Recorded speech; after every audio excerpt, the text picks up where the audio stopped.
né? E eu vivi naquela cidade cerca de 18 anos. E o meu último período naquela cidade, eu trabalhei gerenciando uma concessionária de veículos. Então eu tinha acesso a muitas pessoas que compravam caminhonetes, evidentemente, na nossa concessionária lá. E dentre eles, pessoas que viviam de colheitas, de plantação.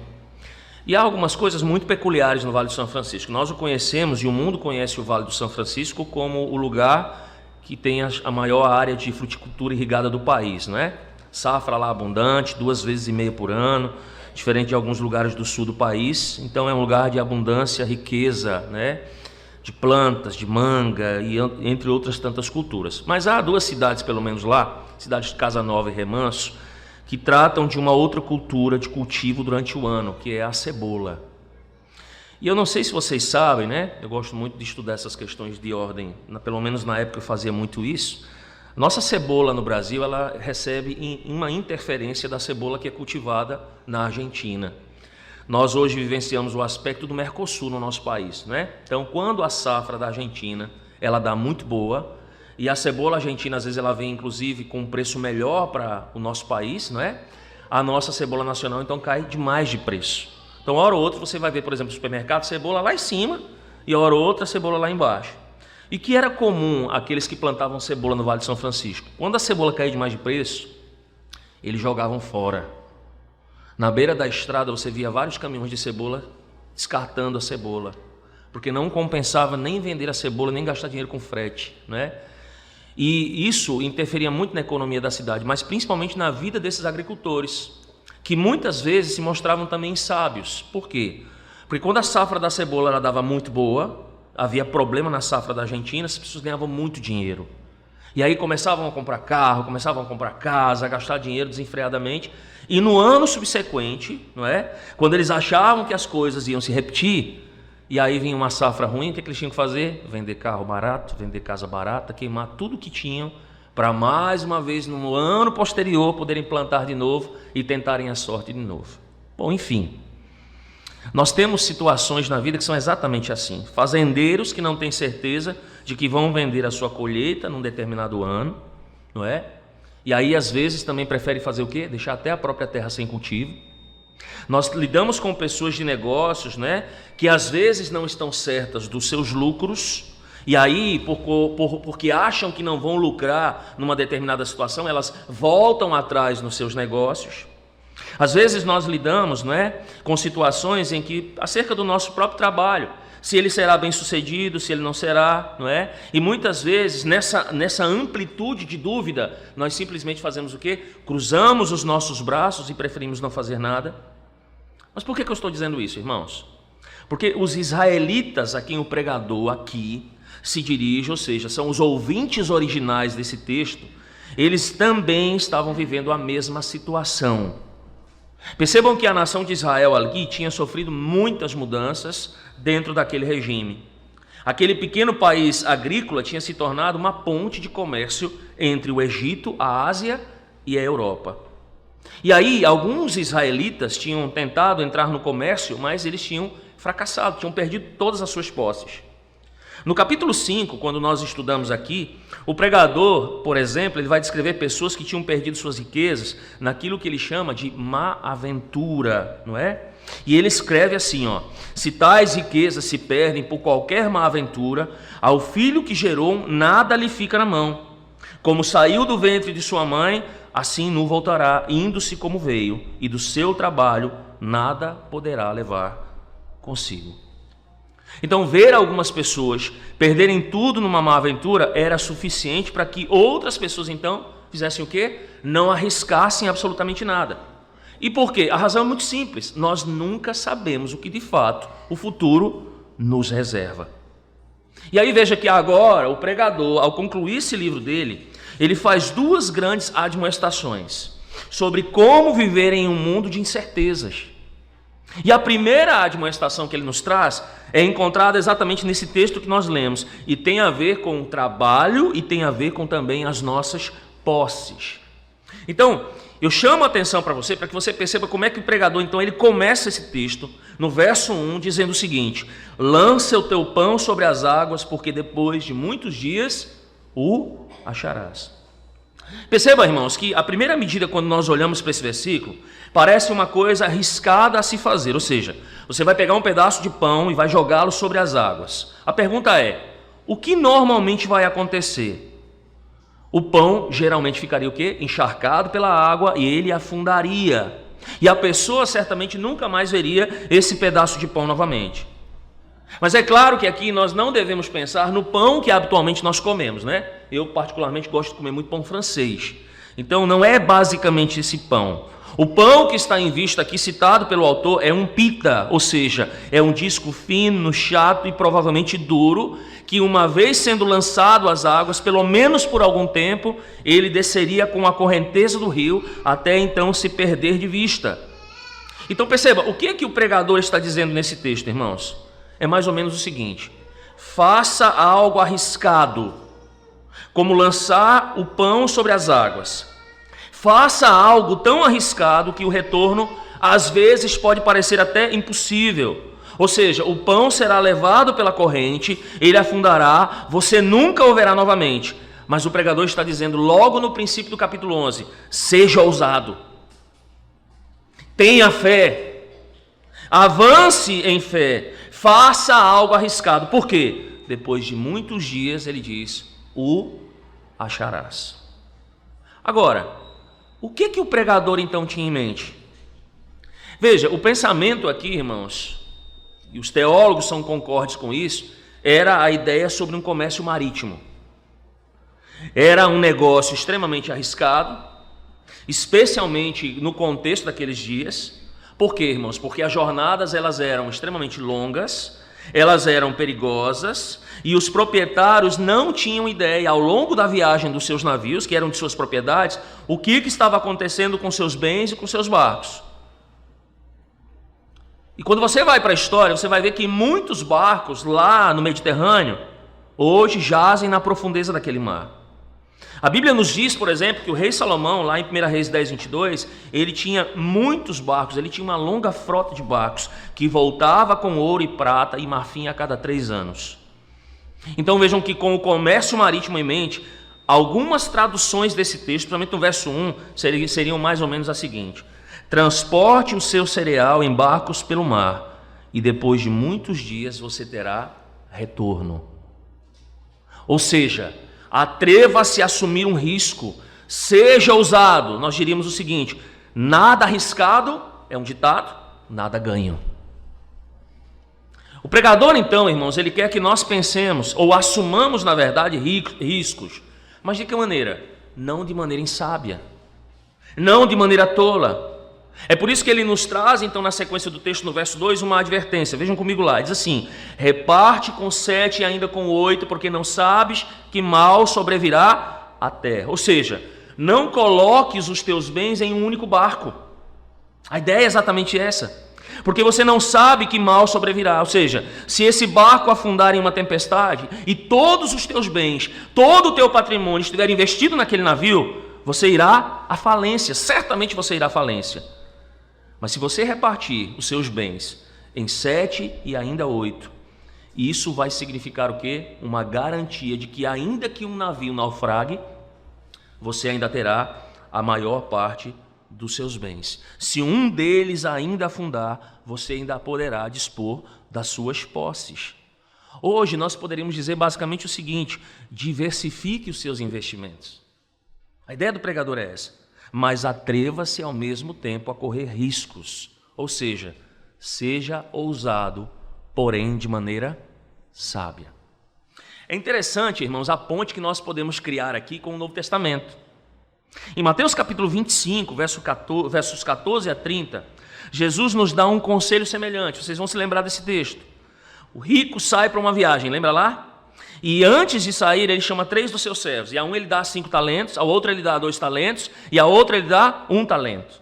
Depois de pouco tempo, o que recebeu 5 talentos, ele prospera e ele dobra esses talentos que lhe foram concedidos. Ao que é dado 2, ele transforma em 4. Mas o texto nos diz que o terceiro homem, a quem é dado 1 talento, ele fica com o quê? Receioso. Ele fica com medo. Então ele cava um buraco no chão e ele esconde o dinheiro do seu senhor. Ele achava que de fato assim o dinheiro estaria extremamente seguro, ou seja, ele não perderia. E aí a gente até poderia olhar para esse texto e dizer, olha, realmente esse homem foi um homem o quê? Prudente, ele guardou. Mas quando o texto nos diz que quando o Senhor volta para casa, ele recompensa os 2 primeiros servos por fazer o quê? Um trabalho pesado, por terem sabiamente sido ousados, dobrarem aquele investimento, mas ele repreende o terceiro. E ele o chama de um servo mau e negligente, ou seja, a tradução ali é um servo inútil. E no fim da história ele pune severamente esse servo. O que Jesus, irmãos, à luz do pregador também queria nos ensinar ali? A ideia é a seguinte, nós temos que trabalhar diligentemente em e pelo reino de Deus. E veja que quando nós fazemos isso, nós devemos nos atrever a assumir riscos com aquilo que o próprio Deus nos confiou. Meus amados, nós que somos a igreja de Cristo, não andamos por aquilo que vemos. Nós não nos inclinamos por aquilo que vemos, mas nós devemos andar e nos atrever e sermos ousados porque nós andamos pela fé. E aí tanto o pregador quanto o Cristo nos ensinam que nós precisamos, e na verdade, nós não temos como fugir disso. Na vida, em tudo que nós vamos fazer, irmãos, sempre estamos assumindo riscos, seja na área da vida que for. Deixa eu dar um exemplo para vocês. Estudantes passam muitos anos, quem vai ser médico, por exemplo, vai passar 6, 7, 8 anos. Outros 4, 5 anos numa universidade, preparando-se para a sua vida profissional. Mas esses estudantes estão assumindo o risco de que quando eles terminem o curso, pode não haver o quê? Emprego na área deles para que eles possam trabalhar. Não é assim? Nós temos uma realidade, por exemplo, nas igrejas hoje, a nossa realidade na nossa igreja. Nós temos pessoas formadas na igreja, em determinadas áreas, mas que não conseguem encontrar o quê? Emprego na sua área hoje. Riscos. Escritores, não é? Que lançam livros, sabem que sua obra, quando terminar, ela pode nem ser publicada, ou ela pode nem muito bem ser recebida pelo público. Pense comigo, irmãos, nós assumimos riscos na vida, assumimos riscos quando compramos uma casa, assumimos riscos quando viajamos, quando experimentamos até mesmo algo diferente, que está fora do nosso padrão, por exemplo, uma comida. Nós assumimos riscos, inclusive, quando nós deliberamos acerca de um médico para a família, alguém que nós vamos procurar, nós assumimos riscos. Então o pregador e Cristo diz, sabiamente, atrevam-se a arriscar. Sejam ousados. Mas perceba como ele vai expandir essa ideia. Olhem comigo para os versos 3 e 4. Veja, ele acaba de dizer no verso 2, nós não sabemos que mal sobrevirá à terra. Mas ao mesmo tempo agora ele nos diz, há coisas que nós sabemos, que nós podemos saber. E ele diz, e destaca algumas dessas regularidades, ou seja, de certezas que nós podemos saber acerca desta vida. Quando nós observamos o quê? A natureza, por exemplo. Então, no verso 3, ele diz assim, na primeira parte, estando as nuvens cheias, elas derramam aguaceiro sobre a terra. Meus irmãos, as nuvens, elas sempre foram sinais extremamente importantes, principalmente na Palestina. Quando as nuvens carregadas elas vinham da região do Mediterrâneo ali, as pessoas sabiam que a estação chuvosa estava o quê? Chegando. Por exemplo, não é assim em Teresina? Nós sabemos mais ou menos, inclusive pela observação das nuvens, quando vai chover aqui. Ou seja, quando a nossa estação chuvosa ela vai chegar. E nós sabemos que nós temos um período de chuva, basicamente delimitado, com algumas diferenças de ano para ano. Mas nós conseguimos observar isso à luz da natureza. E perceba que não há exceções. Meus irmãos, até que Cristo venha, nós teremos chuva sobre a terra. Nós teremos, e o próprio Deus vai dizer que nós sempre teremos as estações do ano. Elas estarão aí. Então não há exceções. Percebam que essa é uma lei da natureza que nós podemos observar e com a qual nós podemos contar. Mas ele ainda agrega uma outra coisa, ainda no verso 3. Ele diz, caindo a árvore para o sul ou para o norte, no lugar em que cair, aí ficará. Imagine uma floresta comigo agora. Uma árvore cai, e ela pode cair para o norte, para o sul, para o leste e para o oeste, ou seja, para qualquer direção. Isso não importa. O ponto do pregador aqui é que no lugar onde ela cai, exatamente aí ela vai ficar. Ou seja, é uma outra lei da natureza. Uma árvore que cai jamais vai se levantar de novo. A ideia é essa. E onde ela caiu, dificilmente. Mas geralmente ela ficará exatamente onde ela caiu. Isso se mostra e acontece o tempo todo. Ou seja, não há exceções. E essa também é uma lei da natureza com a qual nós podemos contar. Então perceba, o que é que o pregador está dizendo? Que há algumas coisas que nós sabemos justamente porque nós observamos o quê? A natureza. Lembram que quando Deus cria e Ele povoa os céus com os seus sinais luminosos, Ele vai dizer que aqueles sinais vão servir inclusive para guiar o próprio homem. O homem vai se utilizar aquilo. Não é assim que, por exemplo, os marinheiros fazem? A observação da natureza, coisas certas. Então, irmãos, ele está dizendo que embora hajam algumas incertezas, embora haja o risco, e nós precisamos ousar sabiamente acerca desse risco, em fé, ele diz, ainda assim há algumas coisas que são certas nessa vida.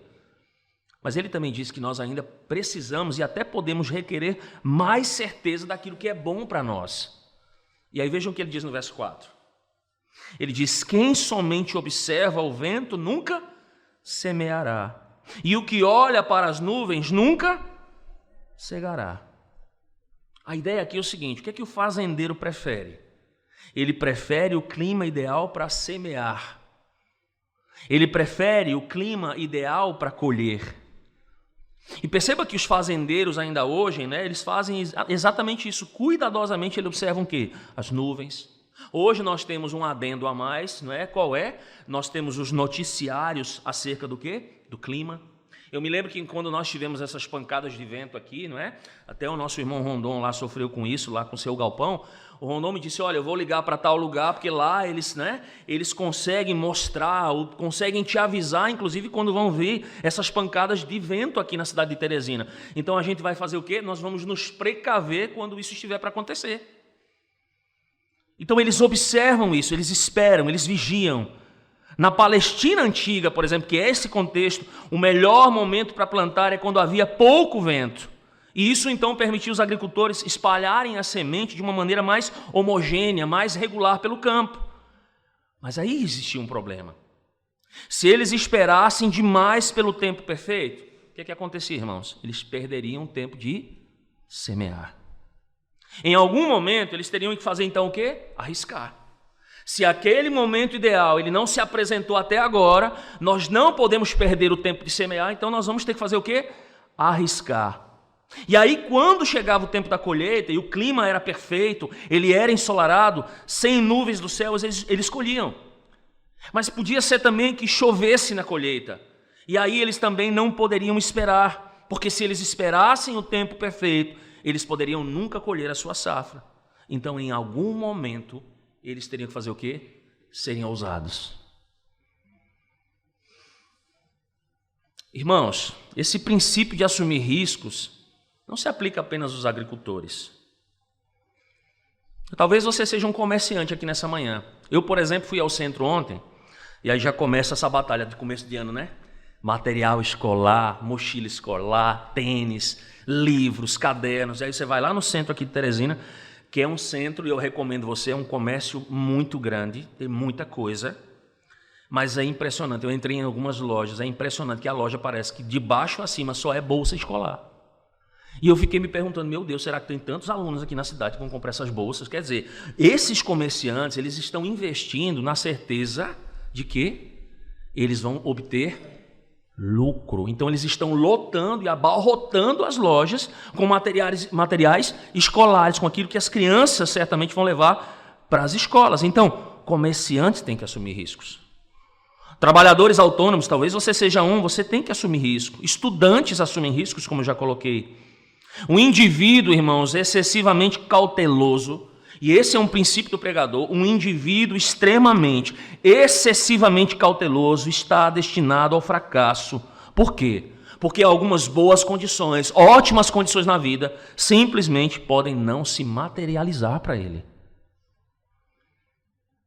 Portanto, muito embora, irmãos, nunca possamos ter certeza de que a nossa oportunidade é perfeita, não devemos deixar o desconhecido nos paralisar e fazer com que cruzemos os braços. Nós precisamos entender isso, irmãos. Em vez disso, nós devemos aproveitar cada oportunidade que nos vem para trabalharmos ousadamente. Já diz o Senhor quando criou e quando o homem caiu e quando ele vai amaldiçoar a terra com cardos e abrolhos, com erva daninha, mas ele vai dizer, do suor do teu rosto comerás o teu pão. Você vai ter que trabalhar. E você vai ter que ser ousado. Irmãos, aqueles que não têm ousadia nunca serão bem-sucedidos. Nunca.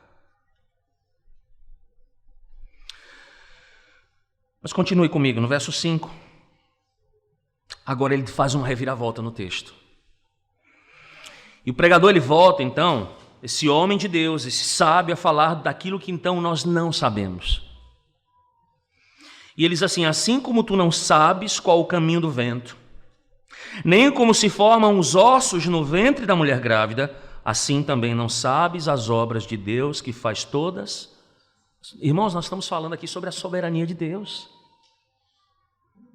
Não apenas sobre um Deus que cria todas as coisas, e que diferentemente do que o mundo acha, Deus criou e fez o mundo como um relógiozinho que se dá corda, não é? E aí o mundo começa a caminhar sozinho, ou que Deus criou e entregou isso à própria humanidade.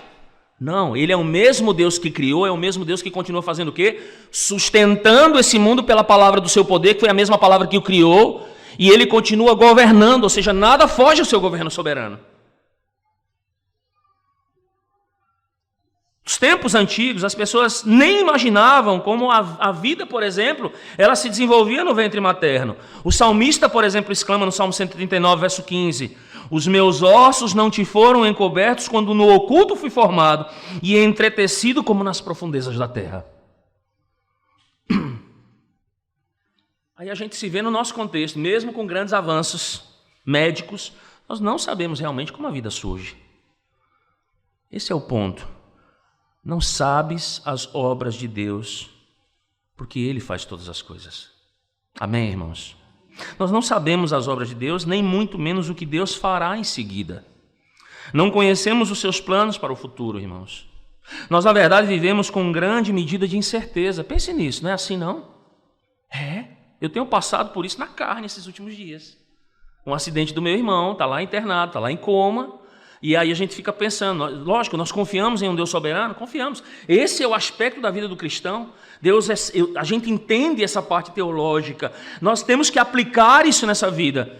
Mas por conta da nossa imperfeição e do nosso próprio pecado, às vezes nós nos questionamos, o que será? O que é que vai acontecer? Será que vai acontecer isso? Será que vai acontecer aquilo? E de repente Deus nos chama a sua palavra e diz, descansa. Você não sabe o futuro. Você não conhece as minhas obras. Você não sabe o que é que eu tenho planejado. Você não sabe o que é que eu quero com essa situação. Nós não sabemos, irmãos, as obras de Deus, não sabemos o que Deus fará, nós não conhecemos os planos de Deus, o plano futuro do Senhor. Vivemos certamente num mundo de incerteza, mas há uma coisa que nós sabemos, irmãos, que Deus fez todas as coisas, e bendito seja o nosso Deus. Que não há nada neste mundo que fuja ao controle do nosso Deus, e glorificado seja o nosso Deus por isso. Perceba, irmãos, como nós estamos falando, perceba que coisa linda. As tempestades afundam os barcos no mar, as nuvens trazem chuva no céu, sobre a terra, as árvores caem na floresta, os ventos sopram, a plantação cresce, o fôlego de vida para os bebês. E aí o pregador diz, Deus faz tudo, Ele que faz isso.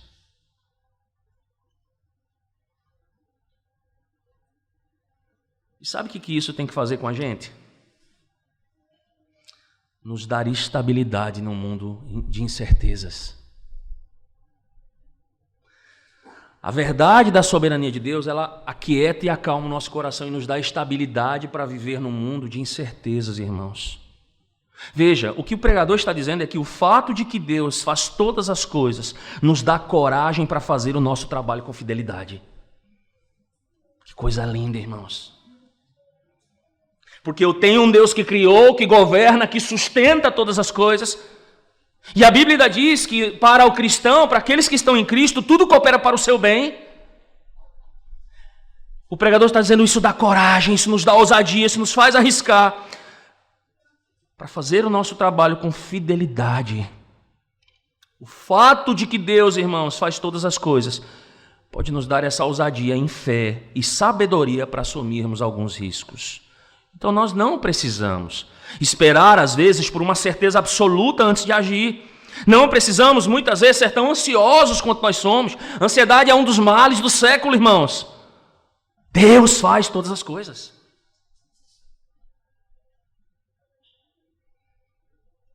Por isso ele diz: lance o seu pão sobre as águas, sabendo que depois de muitos dias você o achará. Como é que ele conclui, irmãos? Olhem comigo o verso 6. Mais uma vez, ele vai nos estimular a usar cada oportunidade para trabalhar ousada, mas sabiamente. E ele diz assim: semeia pela manhã a tua semente, e à tarde não repouses a mão, porque não sabes qual prosperará, se esta, se aquela, ou se ambas igualmente serão boas. Como eu falei, pense no risco que os fazendeiros assumem quando semeiam. Alguém poderia dizer: por que o fazendeiro não come a semente para matar a fome? Ele poderia comer os seus grãos, mas ele prefere fazer o quê? Embora comer os grãos fosse uma aposta segura de ter o alimento à mesa, ele prefere, em vez de comer, derramar os grãos ao chão. E agora ele não se vê com absolutamente nada, a não ser que ele tenha uma boa colheita. Dessa maneira, diz o pregador, eles semeiam em esperança, mas eles não podem ter certeza de que terão uma boa colheita. Pode chover muito, pode chover pouco, pode haver geada, pode haver uma praga, cardos e abrolhos, ervas daninhas. E a pergunta que surge para nós então é: o que as pessoas devem fazer quando não conhecem as possibilidades de sucesso?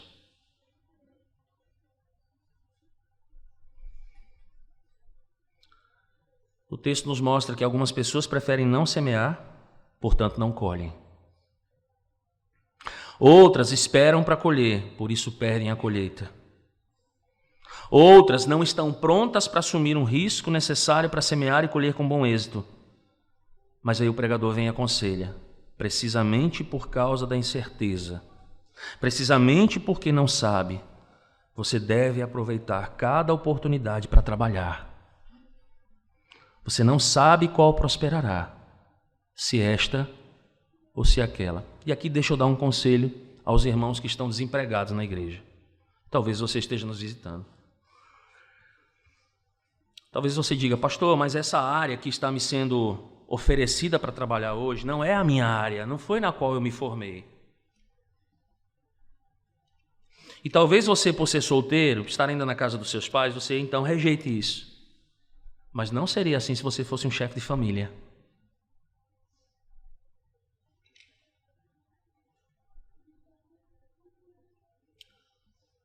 Você já viu várias reportagens. Nós temos pessoas, eu vou falar da minha terra natal em São Paulo. Você tem advogados trabalhando como o quê? Garis de rua. Porque não há, até hoje, uma oportunidade na sua área e por isso ele vai passar fome. E por isso ele vai deixar uma possibilidade de trabalho que é dada por Deus. Isso é falta de sabedoria, irmãos. O mundo é um mundo incerto. Mas nós temos que aproveitar todas as possibilidades, irmãos. Nós temos que cobrir todas as possibilidades. Semeie de manhã, semeie à tarde, aproveite cada oportunidade. Trabalhe para a glória de Deus, seja ousado. Se você olhar para esse texto, 6 versículos, você colocar os olhos sobre os 6 versículos, você vai perceber algo muito interessante. Pelo menos 4 vezes, nos 6 versos, o pregador diz o seguinte: nós não sabemos. Olha comigo, verso 2 ele diz assim: não sabes que mal sobrevirá à terra. No verso 5 ele fala isso por 2 vezes, ele diz assim: não sabes como se formam os ossos no ventre da mulher grávida, e logo em seguida ele diz assim: não sabes as obras de Deus. E no verso 6 ele diz assim: Não sabes qual prosperará, se esta ou se aquela. Então, irmãos, lembra o que eu falei lá no começo? Nós vivemos em um mundo de incertezas porque nós não sabemos.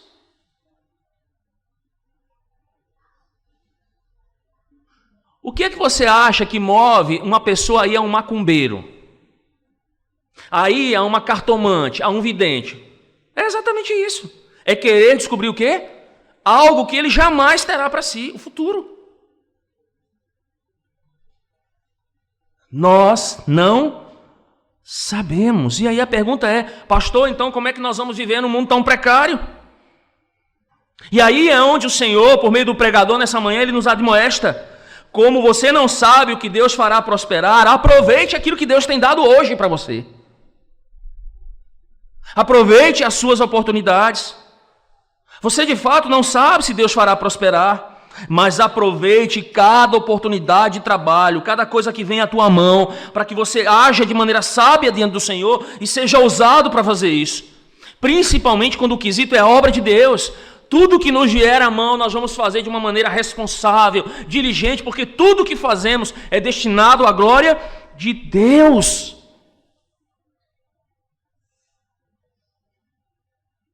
E aqui não há como nos esquecermos de um conselho nos dado pelo próprio Cristo. Vocês lembram Mateus 13, 3-9, a parábola do semeador? Vocês lembram dessa parábola? Diz que o semeador saiu a semear. Não foi isso? E ao semear, diz que uma parte da semente caiu à beira do caminho, e as aves vieram e comeram. O semeador, irmãos, ele sabia claramente que algumas das sementes podiam ser comidas pelas aves, mas ele arriscou de qualquer maneira. Ele semeou liberalmente sem saber qual delas prosperaria. Algumas foram, de fato, comidas pelas aves, outras brotaram, mas murcharam por causa do sol. Outras, diz o texto, não é? Foram sufocadas pelos espinhos, muitas incertezas, muitos fracassos, mas o semeador semeou de qualquer maneira. E perceba que em meio a muita incerteza, ele sabia que algumas sementes prosperariam. Por isso ele semeou liberal e ousadamente. E vejam que Jesus, quando conta essa parábola, ele queria que essa parábola ele fosse entendida em um nível muito mais profundo do que basicamente uma semeadura literal. Ele explicou, por exemplo, que a semente era o quê?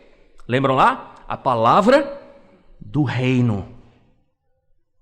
E esse é o ponto aqui, irmãos. Nós devemos semear a palavra do reino liberalmente, porque não sabemos quando ou onde Deus fará prosperar.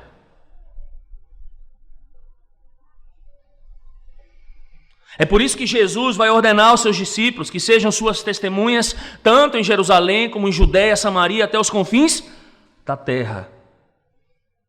E aí aplicando exatamente essa perspectiva de que nós não sabemos, porque há coisas que nos estão vedadas, há outras que são princípios apenas estabelecidos pelo Senhor, há outras que pertencem só a Deus, como é o caso da salvação, como é o caso da semente que vai brotar, que vai crescer ou não. Ainda assim, nós somos instigados, irmãos, a não ficarmos ou não sermos desencorajados por nossa falta de sucesso.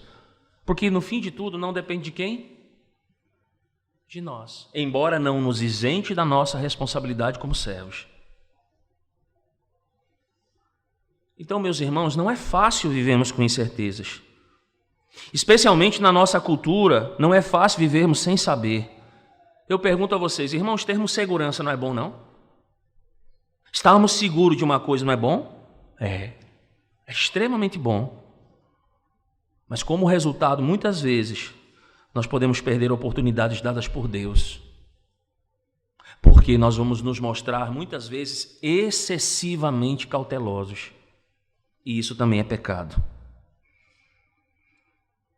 Essa passagem, irmãos, ela nos estimula precisamente por causa das incertezas. Primeiramente, porque nós não sabemos o que Deus vai fazer.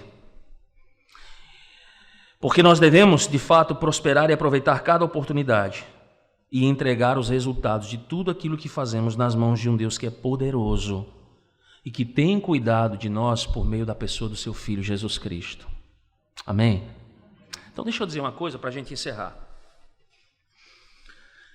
Como pastor, às vezes, lidando com famílias da igreja, Nós vemos, por exemplo, às vezes, o desespero de algumas esposas em relação à conversão dos seus maridos.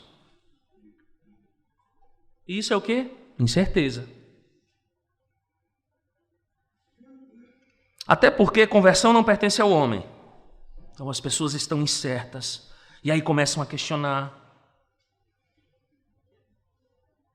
Mas a Bíblia diz que nós precisamos começar a fazer o quê? Trabalhar de forma ousada. E que trabalho é esse? Continue orando. Entregue a conversão do marido nas mãos de quem? De Deus. Repouse sobre o Senhor. Só Ele sabe o que Ele fará. Mas isso não deve, irmãos, nos deixar ou nos fazer ficar de braço cruzado ou desistirmos. Nós temos certezas na nossa vida quando lidamos com a igreja sobre a questão de sustento. Incertezas de sustento, irmãos, do que será o amanhã. Isso às vezes nos consome. Mas o pregador disse: aproveitemos todas as situações que Deus tem nos dado e descanse do Senhor.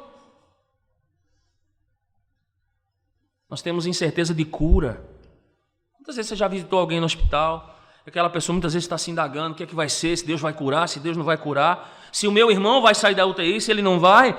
O que é que a gente precisa continuar fazendo, irmãos? De forma ousada, andando por fé, orando, entregando nas mãos de Deus, porque Ele é soberano. Eu vejo jovens, quando chega a época do vestibular, aterrorizados com a ideia de passar, não sabe o que é que vai acontecer. Se você estudou, continue estudando, faça a sua parte, faça como Deus lhe manda, porque Ele também não vai fazer você passar no vestibular sem ter estudado, não. Você até pecar contra Deus, é zombar de Deus. Senhor, eu não estudei, mas o Senhor sabe, né? Se eu souber, quem sabe lá na hora eu chuto, passo.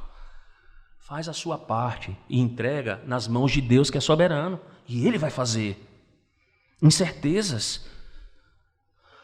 Você sabe talvez uma coisa que esteja pairando sobre a nossa mente e nosso coração agora? É que daqui a uma semana, pouco menos de uma semana, nós vamos entrar no ano de 2020. E talvez você esteja cheio de incertezas. O que é que virá? O que é que será? Jesus vai vir? Glórias a Deus se vier. Devia vir era hoje. Esse deveria, na minha concepção, ser o nosso último culto na face da terra. Porque logo em seguida seria o quê? O culto celestial, eterno. Mas nós não sabemos, irmãos, mas essas incertezas não devem nos ocupar de tal maneira a nos esmurecer, a faltar a nossa confiança no Senhor, a esmurecer a nossa fé, a cruzarmos os nossos braços. Muito pelo contrário, o ano que vem já está sob o governo do nosso Deus. E a nossa vida também. Isso é fé. Haja o que houver. O Senhor vai sempre estar cuidando de nós, por meio do seu Filho, por meio do seu Espírito, irmãos. E o maior cuidado Ele já nos deu, qual foi? Ele nos livrou do nosso maior problema, que foi o nosso pecado, enviando Cristo à cruz para morrer por nós. Então, irmãos, Deus é soberano. Eu quero encerrar com 2 textos para estabelecer aquilo que foi dito nessa manhã. Daniel, capítulo 2, versos 20 a 22. Por favor, abram comigo lá. Daniel 2, 20 e 22.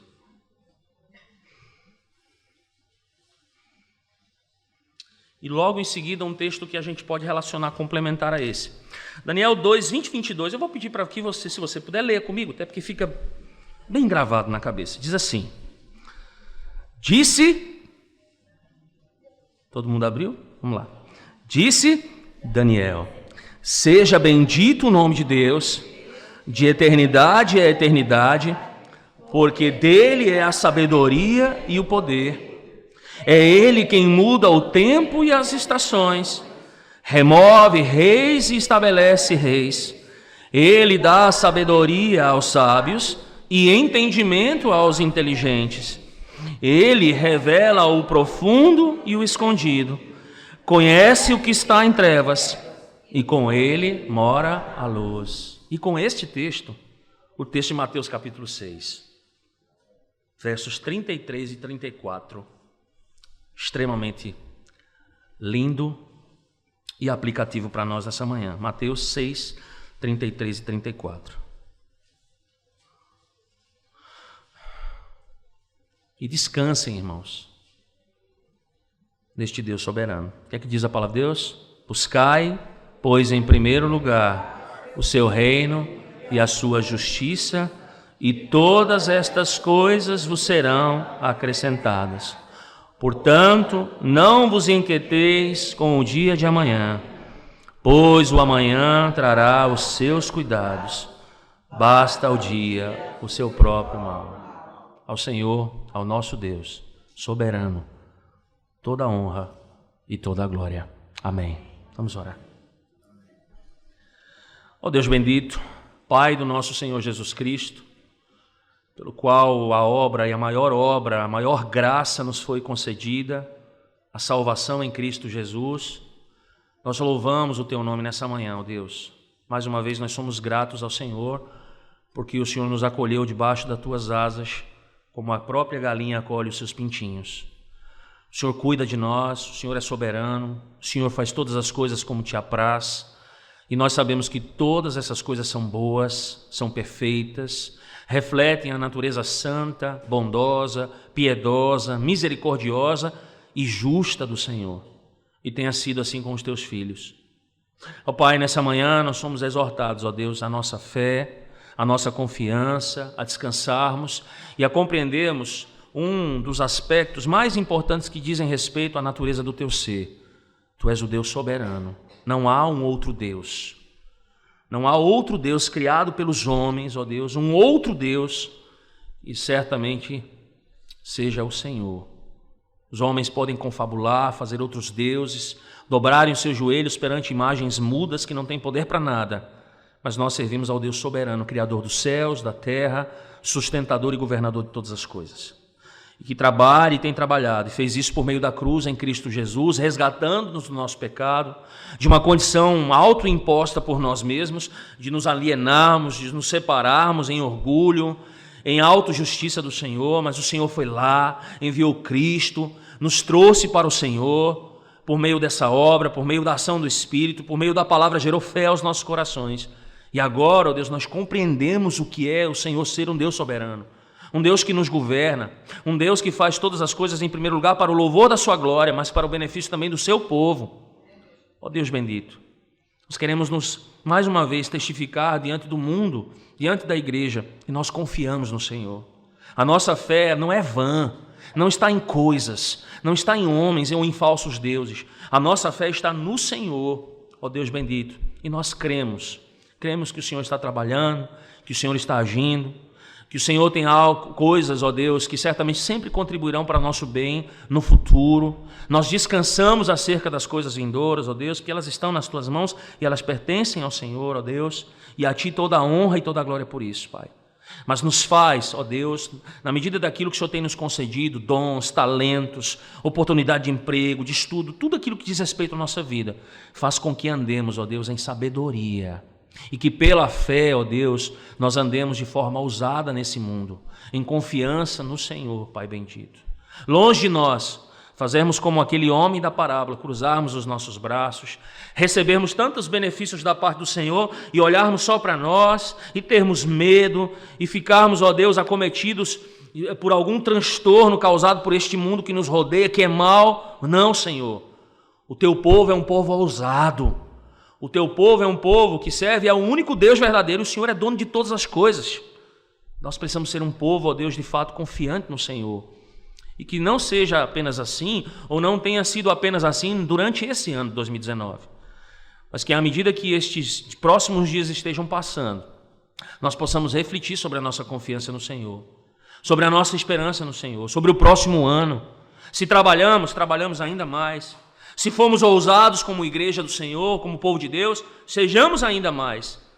Para isso, ó Deus, assim como o pregador também certa vez pediu ao Senhor, nos dê sabedoria, Pai. Nos dê entendimento espiritual. Nos faz andar, ó Deus, por meio da norma da Tua palavra, nos Teus santos e retos caminhos, ó Deus. Para que em nossa vida, como sal e luz nesse mundo, Tu sejas glorificado e a Tua igreja seja cada dia mais abençoada, para a glória bendita do Seu Salvador Jesus Cristo, em quem nós oramos e agradecemos. Amém. Amém.